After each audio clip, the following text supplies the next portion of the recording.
650, 650, 650. ఈ సారీ 650, ఈ సారీ కూడా 650.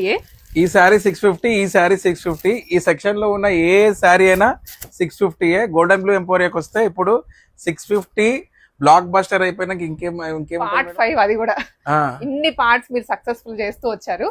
సో ఇవన్నీ 650 అక్కడ వరకు ఉన్నాయండి. 650 ఇక్కడ నుంచి స్టార్ట్ అయితే ఇదంతా 650, ఇవన్నీ 650. 650 సారీస్ మామూలుగా హిట్ అవ్వట్లేదు, ఒక్కొక్కరు 10కి తక్కువ తీసుకోవట్లేదు. దట్ టు సాఫ్ట్ సిల్క్ అయితే ఫుల్ క్రేజ్ వచ్చేసింది. ఇవే సారీస్ బయట 2000 ప్లస్ సేల్ చేస్తున్నారు. అలాంటిది మనకి గోల్డెన్ బ్లూ ఎంపోరియాలో జస్ట్ 650కే వచ్చేస్తున్నాయి. వచ్చిన వాళ్ళే మళ్ళీ వచ్చి వాళ్ళ ఫ్రెండ్స్ కి రిలేటివ్స్ కి తీసుకుంటున్నారు. స్టాక్ పెట్టిన వెంటనే అయిపోతుంది, మళ్ళీ రీస్టాక్ చేసి మీకోసం వీడియో చేస్తున్నాం. షాప్ అడ్రస్ మీకోసం క్లియర్ గా విక్టోరియా మెమోరియల్ మెట్రో స్టేషన్ దగ్గర, ఎల్బీ నగర్ నుంచి వచ్చే వాళ్ళు లెఫ్ట్ సైడ్ దిగాలి, కుకట్పల్లి నుంచి వచ్చే వాళ్ళు రైట్ సైడ్ దిగాలి. కాలనీ ఆర్చ్ కనిపిస్తుంది, కొంచెం లోపలికి రాగానే డెడ్ అండ్ అక్కడ ఒక ఆరెంజ్ కలర్ ఫ్లాగ్ కూడా ఉంటుంది. అక్కడ మీరు రైట్ సైడ్ తీసుకోవాలి. ఎంకే కలెక్షన్స్ అని క్లియర్ బోర్డు కనిపిస్తుంది. దాని పక్కన చిన్న షట్టర్ లో గోల్డెన్ కలర్ లో గోల్డెన్ బ్లూ ఎంపోరియా ఉంటుంది షాప్.